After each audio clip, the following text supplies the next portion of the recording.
Sir இப்ப என்ன sir, சத்தியம் தானே கேக்குறாரு, அதை பண்ணிட்டா போயிடுறேன்னு சொல்றாருல்ல. மேடம் நீங்க சத்தியம் பண்ணுங்க மேடம், அவர் போயிடுவார். அதுக்கப்புறம் நீங்க கேஸ் கொடுங்க, இதை லீகலா நான் ஹேண்டில் பண்ணிக்கிறேன். ஓ, என் மேல கேஸா? புள்ளைய கடத்திட்டேன்னு.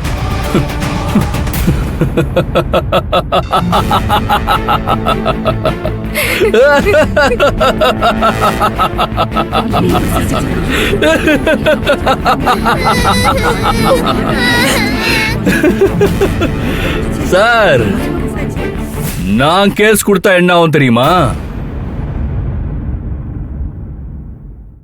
அதோ நிக்கிறாரு எக்ஸ் கலெக்டர், அவர் திரும்ப வாழ்க்கையில கலெக்டரே ஆக முடியாது.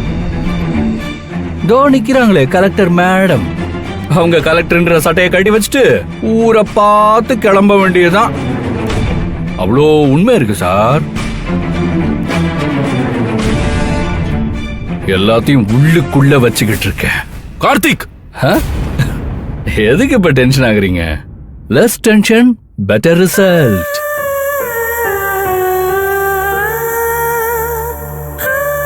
இங்க பாருங்க, டைம் ஆயிடுச்சு. எனக்கும் வேலை இருக்கு, உங்களுக்கும் கல்யாணம் இருக்கு.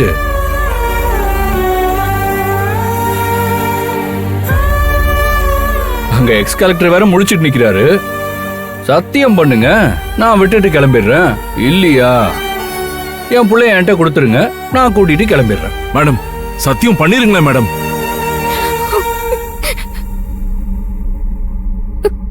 தயவு செஞ்சு அவளை முதல்ல உள்ள கூட்டிட்டு போங்க. அவ எங்கேயும் போக கூடாது. கலெக்டர் மேடம் அவங்க வாயால சத்தியம்னு சொல்ற வரைக்கும் தமிழ் இந்த இடத்தை விட்டு அசைய கூடாது. என்ன பார்த்தா எப்படி தெரியுது உங்களுக்குலாம்? சத்தியம் பண்ணுங்க மேடம், நான் தான் குழந்தைய பெத்த அம்மான்னு சத்தியம் பண்ணுங்க. நிஜமா சொல்றேன், நீங்க சத்தியம் பண்ணா அடுத்த நிமிஷம் நான் இங்க இருக்க மாட்டேன். குழந்தைய உங்கள்கிட்ட கொடுத்துட்டு போயிட்டே இருப்பேன்.